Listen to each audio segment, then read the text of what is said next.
ਸਤਿ ਸ਼੍ਰੀ ਅਕਾਲ ਜੀ। ਤੁਸੀਂ ਪ੍ਰਾਈਮ ਮਿਨਿਸਟਰ ਟੈਲੀਵਿਜ਼ਨ ਦੇਖ ਰਹੇ ਹੋ। ਮੈਂ ਹਾਂ ਸਵਰਨ ਸਿੰਘ ਟਹਿਣਾ ਤੇ ਦੋਸਤੋ ਹਰ ਰੋਜ਼ ਦੀ ਤਰ੍ਹਾਂ ਹੀ ਪ੍ਰੋਗਰਾਮ ਖਬਰ ਦੀ ਖਬਰ ਲੈ ਕੇ ਹਾਜ਼ਰ ਹਾਂ।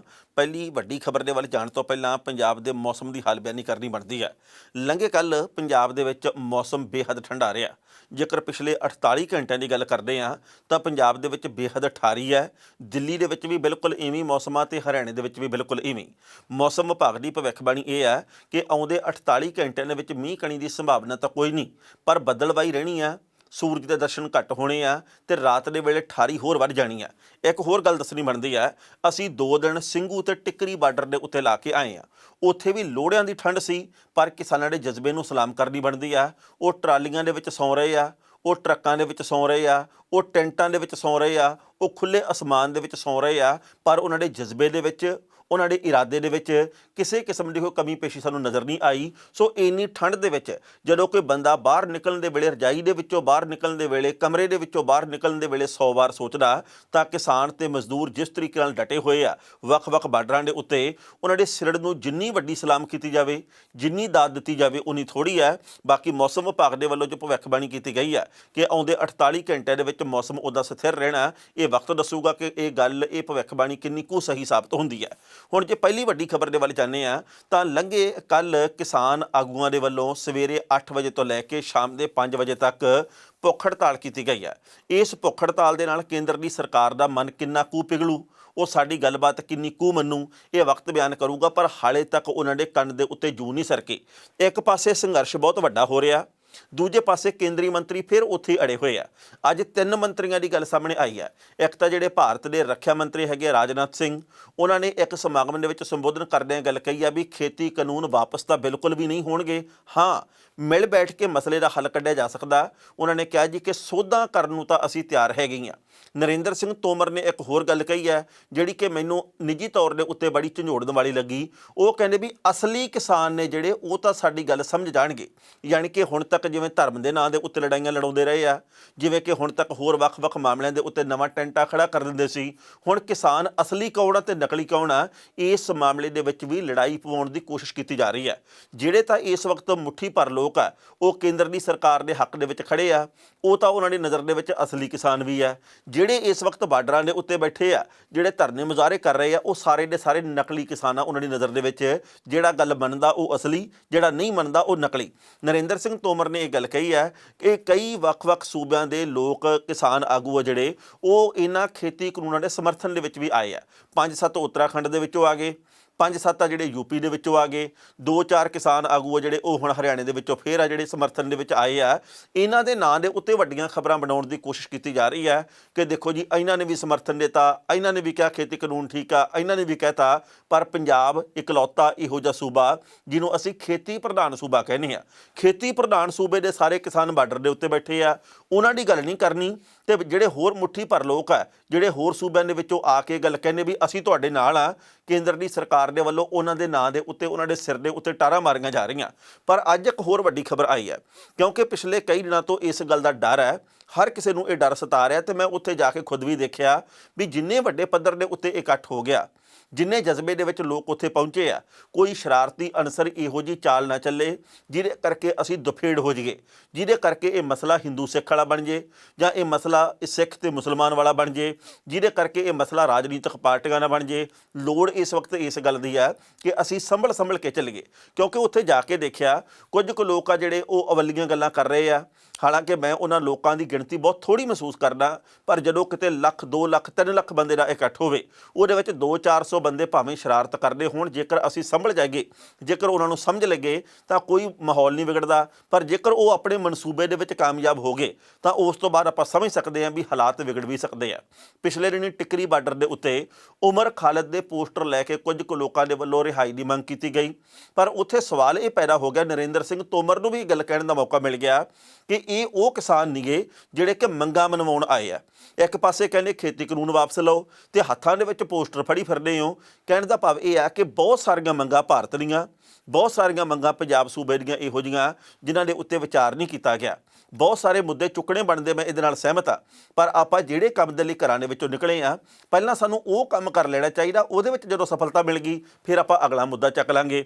ਪਰ ਜੇਕਰ ਅਸੀਂ ਇਸ ਕਿਸਾਨ ਅੰਦੋਲਨ ਦੇ ਵਿੱਚ ਮੁੱਦੇ ਰਲਗੱਡ ਕਰ ਲਏ ਵੀ ਆਹ ਵੀ ਗੱਲ ਛੇੜ ਲਈ, ਉਹ ਵੀ ਗੱਲ ਛੇੜ ਲਈ, ਉੱਧਰੋਂ ਵੀ ਗੱਲ ਛੇੜ ਲਈ, ਤਾਂ ਕੇਂਦਰ ਦੀ ਸਰਕਾਰ ਤਾਂ ਇਹ ਚਾਹੁੰਦੀ ਹੈ ਵੀ ਇਹਨਾਂ ਲੋਕਾਂ ਦੇ ਵੱਖੋ ਵੱਖਰੇ ਵਿਚਾਰ ਹੋਣ।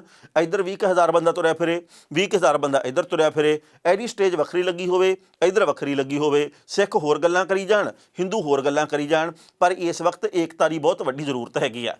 ਅੱਜ ਬਲਵੀਰ ਸਿੰਘ ਰਾਜੇਵਾਲ ਦਾ ਇੱਕ ਬਿਆਨ ਆਇਆ, ਅਸਲ ਦੇ ਵਿੱਚ ਉਹ ਸਿੰਘੂ ਬਾਰਡਰ ਦੇ ਉੱਤੇ ਮੰਚ ਦੇ ਉੱਤੇ ਖੜ ਕੇ ਬੋਲੇ ਆ। ਉਸ ਬਿਆਨ ਤੋਂ ਬਾਅਦ ਇੱਕ ਨਵਾਂ ਵਿਵਾਦ ਪੈਦਾ ਹੋ ਗਿਆ।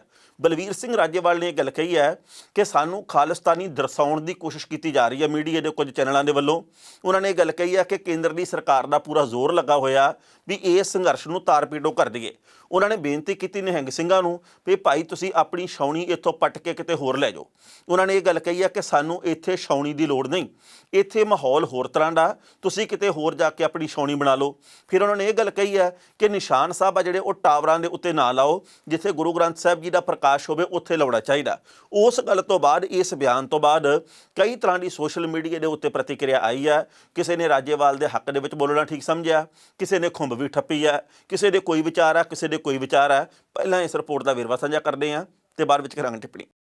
ਭਾਰਤੀ ਕਿਸਾਨ ਯੂਨੀਅਨ ਰਾਜੇਵਾਲ ਦੇ ਸੂਬਾ ਪ੍ਰਧਾਨ ਬਲਵੀਰ ਸਿੰਘ ਰਾਜੇਵਾਲ ਨੇ ਸਿੰਘੂ ਬਾਰਡਰ ਦੀ ਸਟੇਜ ਦੇ ਉੱਤੋਂ ਬੋਲਦਿਆਂ ਬੇਨਤੀ ਕੀਤੀ ਕਿ ਇੱਕ ਤਾਂ ਨਿਸ਼ਾਨ ਸਾਹਿਬ ਉਤਾਰ ਦਿਓ, ਇਸ ਨਾਲ ਸੰਘਰਸ਼ ਨੂੰ ਖਾਲਿਸਤਾਨੀ ਰੰਗਤ ਦਿੱਤੀ ਜਾ ਰਹੀ ਹੈ।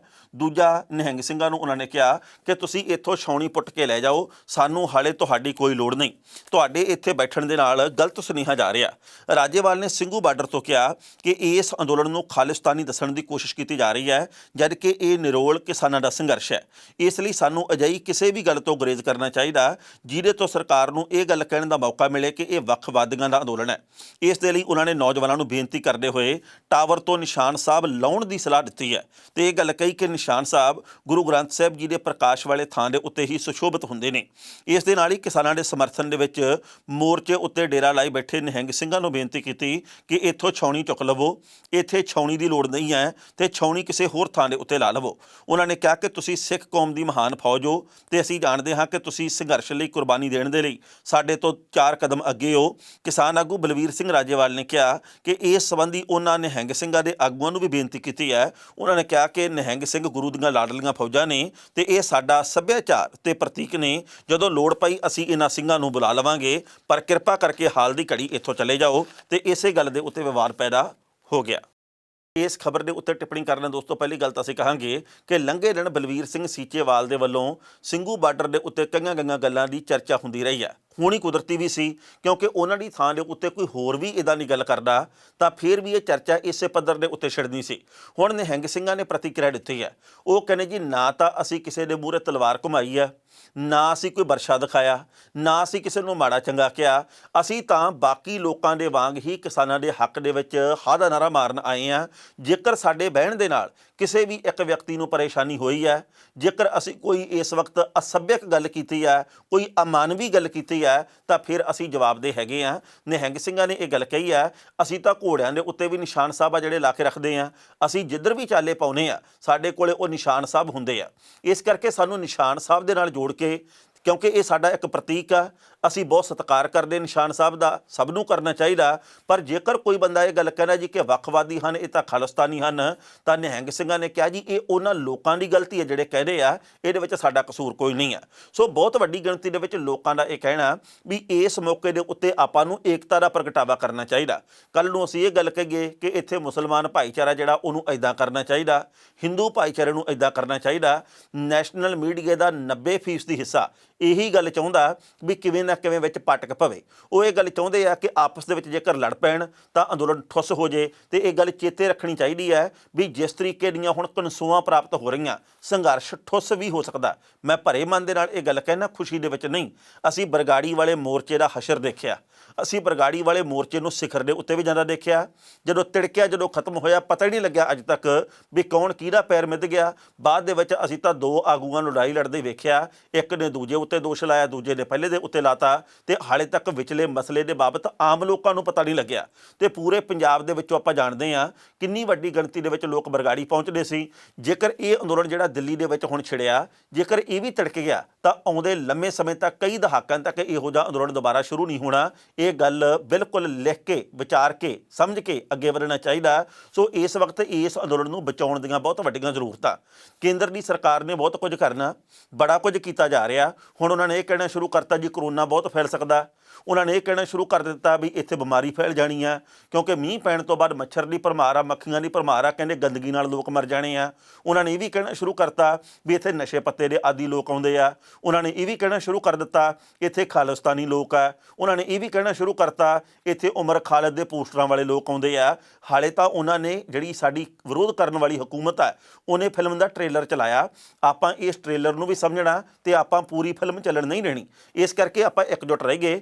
ਇੱਕ ਦੂਜੇ ਦੇ ਉੱਤੇ ਨਗੋਚਾਂ ਕੱਢਣ ਦੀ ਥਾਂ ਦੇ ਉੱਤੇ, ਇੱਕ ਦੂਜੇ ਨੂੰ ਸਮਝਾਉਣ ਦੀ ਥਾਂ ਦੇ ਉੱਤੇ ਆਪ ਹੀ ਸਮਝ ਗਏ ਤੇ ਸਾਰੇ ਇਸ ਵਕਤ ਜ਼ਾਬਤੇ ਦੇ ਵਿੱਚ ਰਹਿ ਕੇ ਤੇ ਅੰਦੋਲਨ ਨੂੰ ਅਨੁਸ਼ਾਸਨਿਕ ਤਰੀਕੇ ਦੇ ਨਾਲ ਅੱਗੇ ਵਧਾਉਣ। ਇਹ ਸਮੇਂ ਦੀ ਜ਼ਰੂਰਤ ਹੈ। ਜੇਕਰ ਅਸੀਂ ਟਾਕਰਾ ਹਕੂਮਤ ਦੇ ਨਾਲ ਕਰਨਾ ਤਾਂ ਸਾਨੂੰ ਇਕਜੁੱਟ ਹੋਣਾ ਪਊਗਾ ਤੇ ਜੇਕਰ ਅਸੀਂ ਖਿੱਲਰ ਗਏ, ਖੱਖੜੀਆਂ ਕਰੇਲੇ ਹੋ ਗਏ ਤਾਂ ਫਿਰ ਉਹਨਾਂ ਦੇ ਮਨਸੂਬੇ ਜਿਹੜੇ ਕਾਮਯਾਬ ਹੋ ਜਾਣੇ ਆ, ਜਿਹੜੇ ਕਿ ਸਾਨੂੰ ਹਾਰਿਆ ਹੋਇਆ ਦੇਖਣਾ ਚਾਹੁੰਦੇ ਆ। ਪੰਜਾਬ ਦੇ 3500 ਤੋਂ ਵੱਧ ਪਿੰਡਾਂ ਦਾ ਇੱਕ ਸਰਵੇਖਣ ਕੀਤਾ ਗਿਆ ਵੀ ਇਹਨਾਂ ਪਿੰਡਾਂ ਦੇ ਵਿੱਚ ਕਿੰਨੇ ਕੁ ਲੋਕ ਨੇ ਜਿਹੜੇ ਇਸ ਵਕਤ ਇੱਥੇ ਹੀ ਨਹੀਂ, ਯਾਨੀ ਕਿ ਪਿੰਡ ਦੇ ਵਿੱਚ ਹੀ ਨੇ। ਕਿੰਨੇ ਫੀਸਦੀ ਲੋਕ ਆ ਜਿਹੜੇ ਇਸ ਵਕਤ ਦਿੱਲੀ ਦੇ ਧਰਨੇ ਦੇ ਵਿੱਚ ਗਏ ਹੋਏ ਆ। ਕਮਾਲ ਦੀ ਗੱਲ ਇਹ ਆ ਵੀ 10% ਲੋਕ ਆ, 10% ਮਰਦ ਹੋਣਗੇ ਜਿਹੜੇ ਕਿ ਪਿੰਡਾਂ ਦੇ ਵਿੱਚ ਆ ਤੇ ਬਾਕੀ ਸਾਰੇ ਦੇ ਸਾਰੇ ਇਹਨਾਂ ਸੰਬੰਧਿਤ ਪਿੰਡਾਂ ਦੇ ਵਿੱਚ ਜਿੱਥੇ ਸਰਵੇਖਣ ਹੋਇਆ ਉਹ ਦਿੱਲੀ ਦੇ ਵੱਲ ਕੂਚ ਕਰ ਚੁੱਕੇ ਆ। ਹੁਣ ਜਦੋਂ ਖਬਰਾਂ ਇਹ ਆਉਂਦੀਆਂ ਵੀ ਅੰਮ੍ਰਿਤਸਰ ਸਾਹਿਬ ਤੋਂ 1000 ਟਰਾਲੀ ਦਾ ਜਿਹੜਾ ਜਥਾ ਉਹ ਤੁਰ ਪਿਆ, ਉਹਨਾਂ ਨੇ ਦਰਬਾਰ ਸਾਹਿਬ ਦੇ ਉੱਤੇ ਮੱਥਾ ਟੇਕਿਆ ਤੇ ਲਗਾਤਾਰ ਅੱਗੇ ਨੂੰ ਅੱਗੇ ਜਾ ਰਹੀਆਂ ਇਹ ਟਰਾਲੀਆਂ, ਤਾਂ ਮਨ ਦੇ ਵਿੱਚ ਕਈ ਤਰ੍ਹਾਂ ਦੀਆਂ ਗੱਲਾਂ ਉੱਠਦੀਆਂ, ਕਈ ਤਰ੍ਹਾਂ ਦੀਆਂ ਜਿਹੜੀਆਂ ਉਹ ਜਜ਼ਬਾਤ ਹੁੰਦੇ ਆ ਬੰਦੇ ਦੇ ਵੀ ਪੰਜਾਬੀ ਦੇਖੋ ਕਿੰਨੇ ਸਿਰੜੀ ਆ। ਇਹ ਜਿਹੜੇ ਕੰਮ ਨੂੰ ਤੁਰ ਪੈਣ ਇਹ ਬਸ ਧੂੜਾਂ ਪੱਟਦੇ ਜਾਂਦੇ ਆ। ਮੈਂ ਆਪਣੇ ਬਹੁਤ ਸਾਰੇ ਦੋਸਤਾਂ ਨਾਲ ਗੱਲਬਾਤ ਕੀਤੀ, ਉਹ ਮੈਂ ਸਾਂਝੀ ਕਰਨੀ ਚਾਹੁੰਦਾ ਵੀ ਜੇਕਰ ਇੱਕ ਪਿੰਡ ਦੇ ਵਿੱਚੋਂ 4 ਟਰਾਲੀਆਂ ਗਈਆਂ, ਹੁਣ 15 ਦਿਨ ਉੱਥੇ ਰਹਿ ਕੇ ਤੇ ਉਹ 4 ਟਰਾਲੀਆਂ ਦੇ ਵਿੱਚ ਗਏ ਹੋਏ ਲੋਕ ਵਾਪਸ ਆ ਰਹੇ ਆ, ਪਰ 4 ਦੀ ਥਾਂ ਦੇ ਉੱਤੇ 5 ਜਾਂ 6 ਇੱਧਰੋਂ ਹੋਰ ਜਾ ਰਹੀਆਂ ਉਸੇ ਪਿੰਡ ਦੇ ਵਿੱਚੋਂ। ਉਹ ਕਹਿੰਦੇ ਵੀ ਹੁਣ ਅਸੀਂ ਵੀ ਜਾਣਾ। ਮੈਂ ਉੱਥੇ ਸਿੰਘੂ ਬਾਰਡਰ ਦੇ ਉੱਤੇ ਇੱਕ ਔਰਤ ਜਿਹੜੀ ਕਿ ਛਾਜਲੀ ਪਿੰਡ ਦੀ ਆ, ਉਸ ਮਾਤਾ ਜੀ ਦੇ ਨਾਲ ਗੱਲਬਾਤ ਕੀਤੀ। ਉਹਨਾਂ ਦੀ ਉਮਰ ਹੈਗੀ 65 ਸਾਲ ਤੋਂ ਉੱਪਰ। ਉਹਨਾਂ ਦੇ ਗਿੱਟੇ ਦੇ ਉੱਤੇ ਪਲਾਸਟਰ ਲੱਗਾ ਹੋਇਆ, ਗਿੱਟਾ ਟੁੱਟ ਗਿਆ। ਮੈਂ ਕਿਹਾ ਮਾਤਾ ਜੀ ਤੁਸੀਂ ਲੰਗੜਾ ਕੇ ਤੁਰਦੇ ਹੋ, ਇਹ ਕੀ ਗੱਲ ਬਣ ਗਈ? ਤੁਸੀਂ ਆਰਾਮ ਕਿਉਂ ਨਹੀਂ ਕਰਦੇ, ਘਰੇ ਕਿਉਂ ਨਹੀਂ ਬਹਿੰਦੇ? ਇਹ ਤੁਹਾਡੇ ਗਿੱਟੇ ਦੇ ਉੱਤੇ ਕੀ ਵਜਿਆ? ਉਹ ਕਹਿੰਦੀ ਪੁੱਤ ਜਦੋਂ ਅਸੀਂ ਸ਼ੰਭੂ ਬੈਰੀਅਰ ਪਾਰ ਕਰਦੇ ਸੀ ਨਾ, ਪੁਲਿਸ ਨੇ ਕੀਤਾ ਲਾਠੀ ਚਾਰਜ, ਮੇਰੇ ਗਿੱਟੇ ਦੇ ਉੱਤੇ ਸੱਟ ਵੱਜੀ, ਮੇਰਾ ਗਿੱਟਾ ਟੁੱਟ ਗਿਆ। ਤੇ ਮੈਂ ਕਿਹਾ ਮਾਤਾ ਜੀ ਫਿਰ ਤੁਸੀਂ ਰਜਾਈ 'ਚ ਬੈਠੋ, ਫਿਰ ਤੁਸੀਂ ਆਰਾਮ ਕਰੋ। ਤੁਹਾਡੇ ਬੱਚੇ ਕੀ ਕਰਦੇ ਆ? ਤੁਹਾਡੇ ਬੱਚੇ ਲੈ ਕੇ ਕਿਉਂ ਨਹੀਂ ਜਾਂਦੇ ਤੁਹਾਨੂੰ? ਉਸ ਮਾਤਾ ਨੇ ਜਿਹੜੀ ਗੱਲ ਕਹੀ ਮੇਰਾ ਗੱਚ ਭਰ ਆਇਆ। ਮਾਤਾ ਕਹਿੰਦੀ ਵੀ ਮੇਰੇ ਕੋਈ ਬੱਚਾ ਨਹੀਂ ਹੋਇਆ, ਮੇਰੇ ਕੋਈ ਬੱਚਾ ਹੈ ਨਹੀਂ, ਮੇਰੇ ਘਰ ਵਾਲੇ ਦੀ ਮੌਤ ਹੋ ਗਈ, ਮੈਂ ਇਕੱਲੀ ਰਹਿੰਦੀ ਹਾਂ। ਪਰ ਇਹ ਜਿੰਨੇ ਵੀ ਲੋਕ ਇੱਥੇ ਮੈਂ ਦੇਖਦੀ ਹਾਂ ਲੱਖਾਂ ਦੀ ਗਿਣਤੀ 'ਚ, ਇਹ ਸਾਰੇ ਮੈਨੂੰ ਆਪਣੇ ਬੱਚੇ ਲੱਗਦੇ ਆ। ਇਹਨਾਂ ਦੇ ਵਿੱਚ ਮੈਨੂੰ ਕੋਈ ਖੋਟ ਨਹੀਂ ਲੱਗਦੀ। ਮੈਂ ਇਹਨਾਂ ਬੱਚਿਆਂ ਦੇ ਲਈ ਆਈ ਹਾਂ, ਮੇਰੇ ਕੋਲੇ ਤਾਂ ਕੁਝ ਹੈ ਹੀ ਨਹੀਂ। ਮੈਂ ਜਦੋਂ ਮਰ ਗਈ ਸਾਰਾ ਕੁਝ ਖਤਮ, ਪਰ ਮੈਂ ਚਾਹੁੰਦੀ ਹਾਂ ਕਿ ਇਹਨਾਂ ਬੱਚਿਆਂ ਦੀਆਂ ਜ਼ਮੀਨਾਂ ਬਚੀਆਂ ਰਹਿਣ। ਮੈਂ ਇਸੇ ਕਰਕੇ ਅੰਦੋਲਨ ਦੇ ਵਿੱਚ ਯੋਗਦਾਨ ਪਾਉਣ ਆਈ ਹਾਂ। ਮੇਰੀ ਭਾਵੇਂ ਲੱਤ ਲੈ ਜੇ, ਮੇਰਾ ਗਿੱਟਾ ਲੈ ਜੇ, ਮੇਰੀ ਧੌਣ ਲੈ ਜੇ, ਪਰ ਮੈਂ ਚਾਹੁੰਦੀ ਹਾਂ ਕਿ ਇੱਥੇ ਜੰਗ ਜਿੱਤੀ ਜਾਵੇ। ਉਸ ਮਾਤਾ ਦੇ ਜਜ਼ਬੇ ਨੂੰ ਦੇਖ ਕੇ ਮੈਨੂੰ ਇਉਂ ਲੱਗਾ ਵੀ ਸਾਨੂੰ ਪੰਜਾਬੀਆਂ ਨੂੰ ਜੇਕਰ ਪੰਜਾਬੀ ਹੀ ਨਾ ਹਰਾਉਣ, ਜੇਕਰ ਅਸੀਂ ਇੱਕ ਦੂਜੇ ਦੇ ਪੈਰ ਨਾ ਮਿੱਧ ਗਏ, ਸਾਨੂੰ ਹਰਾਉਣ ਵਾਲਾ ਜੰਮਿਆ ਹੀ ਕੋਈ ਨਹੀਂ। ਅਸੀਂ ਜਦੋਂ ਵੀ ਹਾਰੇ ਹਾਂ ਆਪਣਿਆਂ ਦੀਆਂ ਗਲਤੀਆਂ ਦੇ ਕਰਕੇ, ਆਪਣਿਆਂ ਦੀਆਂ ਚਾਲਾਂ ਦੇ ਕਰਕੇ ਹਾਰੇ ਹਾਂ। ਐਤਕੀ ਸਾਨੂੰ ਹਾਰ ਨਸੀਬ ਨਾ ਹੋਵੇ, ਇਹ ਮੈਂ ਜ਼ਰੂਰ ਚਾਹੁੰਦਾ। ਪਹਿਲਾਂ ਇਸ ਰਿਪੋਰਟ ਦਾ ਵੇਰਵਾ ਸਾਂਝਾ ਕਰਦੇ ਹਾਂ ਤੇ ਬਾਅਦ ਵਿੱਚ ਕਰਾਂਗੇ ਟਿੱਪਣੀ। ਪੰਜਾਬ ਦੇ 12,797 ਤੋਂ ਵੱਧ ਪਿੰਡਾਂ ਦੇ ਵਿੱਚੋਂ ਜ਼ਿਆਦਾਤਰ ਮਰਦ ਕਿਸਾਨ ਅੰਦੋਲਨ ਦਾ ਹਿੱਸਾ ਬਣੇ ਹੋਏ ਨੇ। 3500 ਤੋਂ ਵੱਧ ਪਿੰਡ ਇਹੋ ਜਿਹੇ ਨੇ ਜਿੱਥੇ ਸਿਰਫ 10% ਪੁਰਸ਼ ਯਾਨੀ ਕਿ ਮਰਦ ਮੌਜੂਦ ਨੇ। ਸੋ ਘਰਾਂ ਦੇ ਵਿੱਚ ਔਰਤਾਂ ਨੇ ਤੇ ਔਰਤਾਂ ਨੇ ਹੀ ਘਰਾਂ ਦੇ ਤੇ ਖੇਤਾਂ ਦੇ ਕੰਮ ਸੰਭਾਲੇ ਹੋਏ ਨੇ। ਪਟਿਆਲੇ ਦੇ ਪਿੰਡ ਦੌਣ ਕਲਾਂ ਦੀ ਦਲਜੀਤ ਕੌਰ ਦਾ ਪਤੀ ਫੌਜ ਦੇ ਵਿੱਚ ਹੈ। ਘਰ ਦੀ 2.5 ਏਕੜ ਖੇਤੀ ਸਹੁਰੇ ਜਸਵੰਤ ਦੇ ਵੱਲੋਂ ਸੰਭਾਲੀ ਜਾ ਰਹੀ ਹੈ, ਪਰ ਉਹ ਅੰਦੋਲਨ ਵਾਸਤੇ ਦਿੱਲੀ ਦੇ ਵਿੱਚ ਗਏ ਹੋਏ ਨੇ। ਘਰ ਦੀ ਜ਼ਿੰਮੇਵਾਰੀ ਹੁਣ ਦਲਜੀਤ ਕੌਰ ਦੇ ਉੱਤੇ ਹੈ। ਉਹ ਰੋਜ਼ ਖੇਤਾਂ ਨੂੰ ਜਾਂਦੀ ਹੈ, ਫਸਲ ਨੂੰ ਪਾਣੀ ਦਿੰਦੀ ਹੈ, ਖਾਦ ਪਾਉਂਦੀ ਹੈ ਤੇ ਪਸ਼ੂਆਂ ਦੇ ਚਾਰੇ ਦਾ ਇੰਤਜ਼ਾਮ ਕਰਦੀ ਹੈ। ਇਹ ਉਹਦਾ ਕੰਮ ਪਿਛਲੇ ਕਈ ਦਿਨਾਂ ਤੋਂ ਛਿੜਿਆ ਹੋਇਆ। ਦਲਜੀਤ ਕੌਰ ਕਹਿੰਦੀ ਹੈ ਪਤੀ ਦੇਸ਼ ਦੀ ਸੇਵਾ ਦੇ ਵਿੱਚ ਹੈ ਤੇ ਸਹੁਰਾ ਸਾਹਿਬ ਆਪਣੀ ਜ਼ਮੀਨ ਬਚਾਉਣ ਦੇ ਲਈ ਦਿੱਲੀ ਦੇ ਵਿੱਚ ਖੇਤੀ ਕਾਨੂੰਨਾਂ ਦੇ ਖਿਲਾਫ ਲੜ ਰਹੇ ਨੇ। ਇਹ ਕਾਨੂੰਨ ਵੱਡੇ ਘਰਾਣਿਆਂ ਦਾ ਸਾਨੂੰ ਗੁਲਾਮ ਬਣਾ ਦੇਣਗੇ। ਖੇਤੀ ਸਾਡੀ ਤਾਕਤ ਹੈ ਤੇ ਕਿਸੇ ਵੀ ਹਾਲਤ ਦੇ ਵਿੱਚ ਅਸੀਂ ਖੇਤਾਂ ਨੂੰ ਖੋਹਣ ਨਹੀਂ ਦੇਵਾਂਗੇ। ਕਈ ਪਿੰਡਾਂ ਦੇ ਵਿੱਚ ਮਰਦਾਂ ਦੀ ਗੈਰ ਮੌਜੂਦਗੀ ਦੇ ਵਿੱਚ ਔਰਤਾਂ ਨੇ ਨਾ ਸਿਰਫ ਖੇਤੀ ਸੰਭਾਲੀ, ਸਗੋਂ ਸੜਕਾਂ ਦੇ ਉੱਤੇ, ਟੋਲ ਪਲਾਜ਼ਿਆਂ ਦੇ ਉੱਤੇ ਧਰਨਿਆਂ ਦੀ ਲੜੀ ਵੀ ਨਹੀਂ ਟੁੱਟਣ ਦੇ ਰਹੀਆਂ। ਘਰ ਖੇਤ ਦਾ ਕੰਮ ਨਿਪਟਾਉਣ ਤੋਂ ਬਾਅਦ ਔਰਤਾਂ 100-100 200-200 ਦੇ ਰੂਪ ਦੇ ਵਿੱਚ ਇਹਨਾਂ ਧਰਨਿਆਂ ਦੇ ਉੱਤੇ ਪਹੁੰਚ ਰਹੀਆਂ ਨੇ।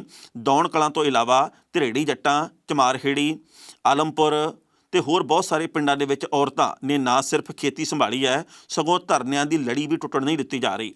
ਘਰ ਤੇ ਖੇਤਾਂ ਦਾ ਕੰਮ ਪੂਰਾ ਕਰਨ ਤੋਂ ਬਾਅਦ ਖੁਦ ਟਰੈਕਟਰ ਚਲਾ ਕੇ ਧਰਨਿਆਂ ਦੇ ਵਿੱਚ ਪਹੁੰਚ ਰਹੀਆਂ ਨੇ। ਦੌਣ ਕਲਾਂ ਦੀ ਪੰਚਾਇਤ ਮੈਂਬਰ ਹਰਜੀਤ ਕੌਰ ਨੇ ਦੱਸਿਆ, ਪਿਛਲੇ ਤਕਰੀਬਨ 2 ਹਫ਼ਤਿਆਂ ਤੋਂ ਠੰਡ ਦੇ ਵਿੱਚ ਸੜਕਾਂ ਤੇ ਬੈਠ ਕੇ ਅਸੀਂ ਧਰਨਾ ਦੇ ਰਹੇ ਹਾਂ। ਜਦੋਂ ਮਰਦ ਥੱਕ ਜਾਂਦੇ ਨੇ ਤਾਂ ਉਹਨਾਂ ਨੂੰ ਆਰਾਮ ਦੇਣ ਵਾਸਤੇ ਘਰਾਂ ਨੂੰ ਭੇਜ ਦਿੱਤਾ ਜਾਂਦਾ ਹੈ ਤੇ ਮਰਦਾਂ ਦੀ ਥਾਂ ਦੇ ਉੱਤੇ ਅਸੀਂ ਆਪ ਮੋਰਚਾ ਸੰਭਾਲ ਰਹੀਆਂ।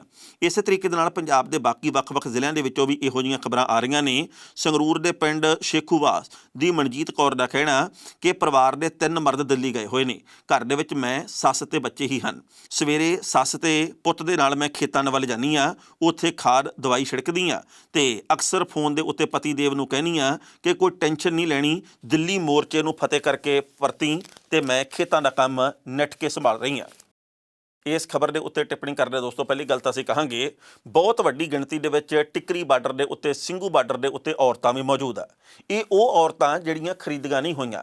ਇਹ ਔਰਤਾਂ ਕੰਗਣਾ ਰਣੌਤ ਦੇ ਕਹਿਣ ਵਾਂਗ 100-100 ਰੁਪਈਏ ਦੇ ਵਿੱਚ ਨਹੀਂ ਆਈਆਂ। ਇਹ ਔਰਤਾਂ ਆਪਣੇ ਬੱਚਿਆਂ ਦੇ ਭਵਿੱਖ ਨੂੰ ਬਚਾਉਣ ਦੇ ਲਈ, ਪੰਜਾਬ ਨੂੰ ਬਚਾਉਣ ਦੇ ਲਈ, ਪੰਜਾਬ ਦੀਆਂ ਫਸਲਾਂ, ਪੰਜਾਬ ਦੇ ਖੇਤਾਂ ਨੂੰ ਬਚਾਉਣ ਵਾਸਤੇ ਆਈਆਂ। ਇਹਨਾਂ ਦੇ ਝੁਰੜੀਆਂ ਦੇ ਨਾਲ ਭਰੇ ਹੋਏ ਚਿਹਰੇ ਆ ਜਿਹੜੇ ਬਹੁਤ ਕੁਝ ਬਿਆਨ ਕਰਦੇ ਆ ਕਿ ਹਾਲਾਤ ਦੇ ਥਪੇੜਿਆਂ ਨੇ ਇਹਨਾਂ ਨੂੰ ਕੀ ਤੋਂ ਕੀ ਬਣਾ ਦਿੱਤਾ। ਪਰ ਇਹਨਾਂ ਦੇ ਸਿਰੜਾ ਜਿਹੜੇ ਉਹ ਬਰਕਰਾਰ ਆ। ਇਹਨਾਂ ਦੇ ਸਿਰੜ ਫਿਲਮੀ ਨਹੀਂ, ਇਹਨਾਂ ਦੇ ਸਿਰੜਾ ਜਿਹੜੇ ਉਹ ਰੀਲ ਵਾਲੀ ਜ਼ਿੰਦਗੀ ਦੇ ਨਹੀਂ, ਸਗੋਂ ਰੀਅਲ ਜ਼ਿੰਦਗੀ ਦੀਆਂ ਇਹ ਨਾਇਕਾਵਾਂ ਹੈਗੀਆਂ ਜਿਨ੍ਹਾਂ ਦੀ ਜਿੰਨੀ ਕਦਰ ਕਰੀਏ, ਜਿੰਨਾ ਸਤਿਕਾਰ ਦੇਈਏ ਉਹ ਥੋੜ੍ਹਾ।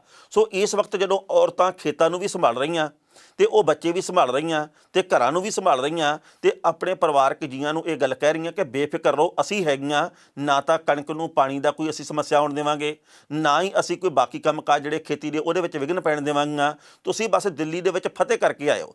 ਅੱਜ ਮੈਂ ਇੱਕ ਰਿਪੋਰਟ ਪੜ੍ਹੀ, ਬੜਾ ਭਾਵੁਕ ਹੋਇਆ ਮਨ ਕਿ ਵੱਖ-ਵੱਖ ਪਿੰਡਾਂ ਦੇ ਵਿੱਚ ਔਰਤਾਂ ਬੈਠ ਕੇ ਇਸ ਵਕਤ ਕਰੋਸ਼ੀਏ ਦਾ ਕੰਮ ਵੀ ਕਰ ਰਹੀਆਂ, ਇਸ ਵਕਤ ਸਿਲਾਈਆਂ ਦੇ ਨਾਲ ਬੁਣਤੀ ਦਾ ਕੰਮ ਵੀ ਕਰ ਰਹੀਆਂ, ਉਹ ਸਵੈਟਰ ਕੋਟੀਆਂ ਬੁਣ ਰਹੀਆਂ। ਜਦੋਂ ਪੱਤਰਕਾਰਾਂ ਨੇ ਪੁੱਛਿਆ ਵੀ ਮਾਤਾ ਜੀ, ਭੈਣ ਜੀ, ਤੁਸੀਂ ਇਹ ਕਾਹਦੇ ਲਈ ਕੰਮ ਕਰਦੀਆਂ? ਕਿਸੇ ਨੇ ਕਿਹਾ ਜੀ ਕਿ ਮੇਰਾ ਪੁੱਤ ਦਿੱਲੀ ਵੱਲ ਗਿਆ ਹੋਇਆ, ਕਿਸੇ ਨੇ ਕਿਹਾ ਮੇਰਾ ਭਰਾ ਗਿਆ ਹੋਇਆ, ਕਿਸੇ ਨੇ ਕਿਹਾ ਮੇਰਾ ਭਾਣਜਾ ਗਿਆ ਹੋਇਆ, ਕਿਸੇ ਨੇ ਕਿਹਾ ਮੇਰਾ ਘਰ ਵਾਲਾ ਗਿਆ ਹੋਇਆ। ਸਾਰੀਆਂ ਔਰਤਾਂ ਨੇ ਕਿਹਾ ਜੀ ਕਿ ਸਾਡੇ ਜਿਹੜੇ ਘਰ ਦੇ ਪਰਿਵਾਰਕ ਮੈਂਬਰ ਜਿਹੜੇ ਮਰਦ ਆ, ਉਹ ਠੰਡ ਦੇ ਵਿੱਚ ਉੱਥੇ ਸੜਕਾਂ ਦੇ ਉੱਤੇ ਬੈਠੇ ਠੁਰ-ਠੁਰ ਕਰਦੇ ਆ। ਜਦੋਂ ਹੁਣ ਸਾਡੇ ਪਿੰਡ ਦੇ ਵਿੱਚੋਂ ਨਵਾਂ ਜੱਥਾ ਜਾਊਗਾ, ਅਸੀਂ ਆਪਣੇ ਉਹਨਾਂ ਜੀਆਂ ਦੇ ਵਾਸਤੇ ਕੋਟੀਆਂ, ਸਵੈਟਰ ਬੁਣ ਕੇ ਭੇਜਣੇ ਆ। ਇਹ ਜਜ਼ਬਾ, ਇਹ ਸਲਾਮ ਕਰਨ ਨੂੰ ਜੀ ਕਰਦਾ। ਸੋ ਜਿੱਤ ਸਾਨੂੰ ਨਸੀਬ ਹੋਵੇ, ਇਹਦੀ ਅਸੀਂ ਕਾਮਨਾ ਕਰਦੇ ਹਾਂ। ਪੰਜਾਬ ਦੇ ਬਹੁਤ ਸਾਰੇ ਇਹੋ ਜਿਹੇ ਕਿਸਾਨ ਨੇ ਜਿਹੜੇ ਕਿ ਬਾਰਡਰ ਦੇ ਉੱਤੇ ਬੈਠੇ ਹੋਏ ਨੇ, ਯਾਨੀ ਕਿ ਉਹ ਹੱਦ ਦੇ ਉੱਤੇ ਬੈਠੇ ਹੋਏ ਨੇ, ਦਿੱਲੀ ਵਾਲੀ ਹੱਦ ਦੇ ਉੱਤੇ। ਪਰ ਉਹਨਾਂ ਦੇ ਪੁੱਤਰ ਨੇ ਜਿਹੜੇ ਉਹ ਇਸ ਵਕਤ ਸਰਹੱਦ ਦੇ ਉੱਤੇ ਬੈਠੇ ਹੋਏ ਆ। ਜਦੋਂ ਸਰਹੱਦ ਦੇ ਉੱਤੇ ਬੈਠਾ ਹੋਇਆ ਪੁੱਤ ਆਪਣੇ ਹੱਦ ਦੇ ਉੱਤੇ ਬੈਠੇ ਹੋਏ ਬਾਪ ਦੇ ਨਾਲ ਵੀਡੀਓ ਕਾਲ ਦੇ ਉੱਤੇ ਗੱਲ ਕਰਦਾ, ਜਾਂ ਜਦੋਂ ਟੈਲੀਫੋਨ ਦੀ ਘੰਟੀ ਖੜਕਾਉਂਦਾ, ਉਦੋਂ ਤੁਸੀਂ ਸੋਚ ਕੇ ਦੇਖੋ ਵੀ ਉਧਰ ਜਿਹੜਾ ਬਾਪ ਆ ਉਹ ਖੇਤਾਂ ਨੂੰ ਬਚਾਉਣ ਦੇ ਲਈ ਲੜਾਈ ਲੜ ਰਿਹਾ, ਇੱਧਰ ਪੁੱਤ ਆ ਜਿਹੜਾ ਉਹ ਠੰਡ ਦੇ ਵਿੱਚ ਆਪਣੇ ਦੇਸ਼ ਨੂੰ ਬਚਾਉਣ ਦੀ ਲੜਾਈ ਲੜ ਰਿਹਾ। ਤੇ ਦੋਵਾਂ ਦੀ ਸਰਕਾਰ ਦੇ ਵੱਲੋਂ ਕਿੰਨੀ ਕੁ ਕਦਰ ਕੀਤੀ ਜਾਂਦੀ ਹੈ, ਇਹਦੇ ਬਾਬਤ ਸਮੇਂ-ਸਮੇਂ ਦੇ ਉੱਤੇ ਖਬਰਾਂ ਆਉਂਦੀਆਂ। ਸੋ ਇਸ ਵਕਤ ਜ਼ਰੂਰਤ ਤਾਂ ਇਸ ਗੱਲ ਦੀ ਹੈ ਵੀ ਜਦੋਂ ਸਰਹੱਦਾਂ ਨੂੰ ਬਚਾਉਣ ਵਾਲੇ ਨੌਜਵਾਨ ਨੇ, ਸਾਡੇ ਫੌਜੀ ਵੀਰ ਨੇ, ਉਹਨਾਂ ਦੇ ਪਰਿਵਾਰਕ ਮੈਂਬਰਾਂ ਨੂੰ ਰਾਹਤ ਦਿੱਤੀ ਜਾਵੇ। ਪਰ ਜਦੋਂ ਉਹਨਾਂ ਦੇ ਉੱਤੇ ਨਵਾਂ ਖਤਰਾ ਮੰਡਰਾਉਣ ਲੱਗ ਪਿਆ ਵੀ ਸਾਡਾ ਖੇਤ ਗਿਆ, ਤਾਂ ਫਿਰ ਉਹਨਾਂ ਦੀ ਵੇਦਨਾ ਨੂੰ ਅਸੀਂ ਸਮਝ ਸਕਦੇ ਹਾਂ। ਪਰ ਅੱਜ ਬਠਿੰਡੇ ਦੇ ਵਿੱਚ ਜਿਸ ਤਰੀਕੇ ਦੇ ਨਾਲ ਇੱਕ ਫੌਜੀ ਵੀਰ ਨੇ ਧਮਾਲਾਂ ਪਾਈਆਂ, ਜਿਵੇਂ ਉਹਨੇ ਜਲਵਾ ਪੇਸ਼ ਕੀਤਾ, ਉਹਨੂੰ ਦੇਖ ਕੇ ਤਾਂ ਜੀ ਕਰਦਾ ਸੀ ਵੀ ਇਨਕਲਾਬ ਜ਼ਿੰਦਾਬਾਦ ਦੇ ਨਾਅਰੇ ਉੱਚੀ-ਉੱਚੀ ਮਾਰ ਗਏ, ਕਿਸਾਨ ਮਜ਼ਦੂਰ ਏਕਤਾ ਜ਼ਿੰਦਾਬਾਦ ਵਾਰ-ਵਾਰ ਆਖੀਏ। ਪਹਿਲਾਂ ਇਸ ਰਿਪੋਰਟ ਦਾ ਵੇਰਵਾ ਸਾਂਝਾ ਕਰਦੇ ਹਾਂ ਤੇ ਬਾਅਦ ਵਿੱਚ ਕਰਾਂਗੇ ਟਿੱਪਣੀ। ਬਠਿੰਡਾ ਦੇ ਸਿਵਲ ਹਸਪਤਾਲ ਦੇ ਬਾਹਰ ਭਾਰਤੀ ਕਿਸਾਨ ਯੂਨੀਅਨ ਏਕਤਾ ਉਗਰਾਹਾਂ ਵੱਲੋਂ ਭਾਰੀ ਗਿਣਤੀ ਦੇ ਵਿੱਚ ਇਕੱਠ ਕਰਕੇ ਕੇਂਦਰ ਸਰਕਾਰ ਦੇ ਖਿਲਾਫ ਨਾਅਰੇਬਾਜ਼ੀ ਕੀਤੀ ਗਈ। ਇਸ ਦੌਰਾਨ ਕੇਂਦਰ ਸਰਕਾਰ ਦੇ ਖਿਲਾਫ ਨਾਅਰੇਬਾਜ਼ੀ ਕਰਦੇ ਹੋਏ ਸਿੱਖ ਰੈਜੀਮੈਂਟ ਦੇ ਆਰਮੀ ਜਵਾਨ ਨੇ ਵੀ ਹਿੱਸਾ ਲਿਆ। ਜਵਾਨ ਦੇ ਹੱਥ ਦੇ ਵਿੱਚ ਇੱਕ ਪੋਸਟਰ ਫੜਿਆ ਹੋਇਆ ਸੀ, ਜਿਹਦੇ ਉੱਤੇ ਲਿਖਿਆ ਹੋਇਆ ਸੀ, ਮੇਰਾ ਪਿਤਾ ਇੱਕ ਕਿਸਾਨ ਹੈ, ਜੇਕਰ ਉਹ ਅੱਤਵਾਦੀ ਹੈ ਤਾਂ ਮੈਂ ਵੀ ਅੱਤਵਾਦੀ ਹਾਂ। ਉਸ ਨੇ ਮੋਦੀ ਸਰਕਾਰ ਮੁਰਦਾਬਾਦ ਦੇ ਨਾਅਰੇ ਲਾਏ। ਇਸ ਦੌਰਾਨ ਵੱਡੀ ਗਿਣਤੀ ਦੇ ਵਿੱਚ ਔਰਤਾਂ ਵੀ ਸ਼ਾਮਲ ਹੋਈਆਂ। ਉਗਰਾਹਾਂ ਵੱਲੋਂ ਸ਼ਹਿਰ ਦੇ ਵੱਖ-ਵੱਖ ਬਾਜ਼ਾਰਾਂ ਦੇ ਵਿੱਚ ਰੋਸ ਮਾਰਚ ਕੱਢਿਆ ਗਿਆ। ਕਿਸਾਨ ਯੂਨੀਅਨ ਉਗਰਾਹਾਂ ਦੇ ਜਨਰਲ ਸਕੱਤਰ ਹਰਜਿੰਦਰ ਸਿੰਘ ਬੰਗੀ ਨੇ ਕਿਹਾ, ਇਹਨਾਂ ਧਰਨਿਆਂ ਮੁਜ਼ਾਹਰਿਆਂ ਦੇ ਵਿੱਚ ਬਹੁਤ ਵੱਡੀ ਗਿਣਤੀ 'ਚ ਲੋਕ ਜੁੜ ਰਹੇ ਨੇ, ਉਹ ਔਰਤਾਂ ਹੋਣ, ਆਰਮੀ ਜਵਾਨ ਹੋਣ, ਆਰਮੀ ਤੋਂ ਸੇਵਾ ਮੁਕਤ ਹੋਣ ਜਾਂ ਹੋਰ ਤਬਕਿਆਂ ਦੇ ਲੋਕ। DC ਦਫ਼ਤਰ ਦਫ਼ਤਰ ਦੇ ਮੂਹਰੇ ਵੱਖ-ਵੱਖ ਕਿਸਾਨ ਜਥੇਬੰਦੀਆਂ ਨੇ ਸਾਂਝਾ ਮੋਰਚਾ ਲਾਇਆ। ਉਹਨਾਂ ਨੇ ਕੇਂਦਰ ਦੀ ਸਰਕਾਰ ਦੇ ਖਿਲਾਫ ਨਾਅਰੇਬਾਜ਼ੀ ਕਰਦੇ ਹੋਏ ਕਿਹਾ ਕਿ ਕੇਂਦਰ ਦੀ ਸਰਕਾਰ ਕਾਲੇ ਕਾਨੂੰਨ ਕਾਰਪੋਰੇਟਾਂ ਨੂੰ ਖੁਸ਼ ਕਰਨ ਦੇ ਲਈ ਲੈ ਕੇ ਆਈ ਹੈ, ਪਰ ਇਹਨਾਂ ਨੂੰ ਅਸੀਂ ਪੰਜਾਬ ਦੇ ਵਿੱਚ ਲਾਗੂ ਨਹੀਂ ਹੋਣ ਦਿਆਂਗੇ। ਇਸ ਖਬਰ ਦੇ ਉੱਤੇ ਟਿੱਪਣੀ ਕਰਦੇ ਹਾਂ ਦੋਸਤੋ, ਪਹਿਲੀ ਗੱਲ ਤਾਂ ਅਸੀਂ ਕਹਾਂਗੇ ਜਿਸ ਤਰੀਕੇ ਦੇ ਨਾਲ ਹੁਣ ਸੀਨੀਅਰ ਅਧਿਕਾਰੀ, ਜੇਲ੍ਹਾਂ ਦੇ ਨਾਲ ਸੰਬੰਧਿਤ ਅਧਿਕਾਰੀਆਂ ਦੇ ਵੱਲੋਂ ਅਸਤੀਫੇ ਦਿੱਤੇ ਜਾ ਰਹੇ ਆ, ਉਹਨਾਂ ਦੇ ਜਜ਼ਬੇ ਦੀ ਕਦਰ ਕਰਨੀ ਬਣਦੀ ਹੈ, ਉਹਨਾਂ ਦੀ ਸੇਵਾ ਦੀ ਕਦਰ ਕਰਨੀ ਬਣਦੀ ਹੈ। ਤੇ ਹੁਣ ਤੱਕ ਤਾਂ ਕੇਂਦਰ ਦੀ ਸਰਕਾਰ ਕਹਿੰਦੀ ਰਹੀ ਹੈ ਕਿ ਅਨਪੜ੍ਹ ਲੋਕਾਂ ਨੂੰ ਕਾਨੂੰਨ ਨਹੀਂ ਸਮਝ ਆ ਰਹੇ, ਤੇ ਫਿਰ ਤੁਸੀਂ ਅਨਪੜ੍ਹ ਲੋਕਾਂ ਨੂੰ ਕਿ ਜੇਲ੍ਹਾਂ ਦੇ ਅਧਿਕਾਰੀ ਵੀ ਲਾਈ ਰੱਖਿਆ, ਤੇ ਹੁਣ ਇਹਦੇ ਬਾਬਤ ਉੱਤਰ ਦਿਓ। ਅੱਜ ਜੇਕਰ ਇੱਕ ਫੌਜੀ ਵੀਰ ਇਹ ਗੱਲ ਕਹਿਣਾ ਧਰਨੇ ਦੇ ਵਿੱਚ ਆ ਕੇ ਕਿ ਜੇਕਰ ਮੇਰਾ ਬਾਪ ਅੱਤਵਾਦੀ ਆ, ਉਹ ਕਿਸਾਨ ਨਹੀਂ, ਤਾਂ ਫਿਰ ਮੈਂ ਵੀ ਅੱਤਵਾਦੀ ਆ, ਮੈਂ ਬਾਰਡਰ ਦੇ ਉੱਤੇ ਅੱਤਵਾਦ ਦੇ ਨਾਲ ਲੜਦਾ, ਤੇ ਮੈਨੂੰ ਇੱਥੇ ਮੇਰੇ ਬਾਪ ਨੂੰ ਅੱਤਵਾਦੀ ਕਿਹਾ ਜਾ ਰਿਹਾ, ਤੇ ਮੈਂ ਇਹ ਗੱਲ ਕਿਵੇਂ ਬਰਦਾਸ਼ਤ ਕਰ ਲਾਂ? ਤਾਂ ਮਤਲਬ ਇਹ ਆ ਵੀ ਕੇਂਦਰ ਦੀ ਸਰਕਾਰ ਗਲਤ ਹੈ। ਜੇਕਰ ਉਹ ਸਹੀ ਹੁੰਦੀ ਤਾਂ ਅੱਜ ਕੇਂਦਰ ਦੀ ਸਰਕਾਰ ਦੇ ਖਿਲਾਫ ਇੱਕ ਫੌਜੀ ਜਵਾਨ ਉੱਠ ਕੇ ਇਹ ਗੱਲ ਨਾ ਕਰਦਾ। ਵੱਡੀ ਗਿਣਤੀ ਦੇ ਵਿੱਚ, ਹਜ਼ਾਰਾਂ ਦੀ ਗਿਣਤੀ ਦੇ ਵਿੱਚ ਸਾਬਕਾ ਫੌਜੀ ਵੀਰ ਆ ਜਿਹੜੇ ਉਹ ਮੈਦਾਨ ਦੇ ਵਿੱਚ ਹੈ, ਖੇਤੀ ਕਾਨੂੰਨਾਂ ਦੇ ਖਿਲਾਫ ਹੈ। ਵੱਡੀ ਗਿਣਤੀ ਦੇ ਵਿੱਚ ਹੋਰ ਵੱਖ-ਵੱਖ ਜਿਹੜੇ ਕੰਮਾਂ ਕਾਜ ਨਾਲ ਜੁੜੇ ਹੋਏ ਲੋਕ ਵੀ ਹੈ, ਪਰ ਪਤਾ ਨਹੀਂ ਕਿਉਂ ਕੇਂਦਰ ਦੀ ਸਰਕਾਰ ਆ ਜਿਹੜੀ ਉਹਦੇ ਕੱਦ ਦੇ ਉੱਤੇ ਜੂੰ ਨਹੀਂ ਸਰਕਦੀ। ਮੈਂ ਹੈਰਾਨ ਹੁੰਦਾ ਇਸ ਗੱਲ ਦੇ ਉੱਤੇ, ਵਾਰ-ਵਾਰ ਇੱਕੋ ਹੀ ਗੱਲ ਦੁਹਰਾਈ ਜਾਂਦੇ ਆ, ਅਸੀਂ ਜੀ ਸੋਧਾਂ ਹੋਰ ਵੀ ਕਰ ਸਕਦੇ ਹਾਂ, ਸਾਡੇ ਪ੍ਰਸਤਾਵ ਨੂੰ ਸਵੀਕਾਰ ਕਰਨ ਕਿਸਾਨ, ਅਸੀਂ ਮਿਲ ਬੈਠ ਕੇ ਮਸਲੇ ਦਾ ਹੱਲ ਕੱਢ ਸਕਦੇ ਹਾਂ।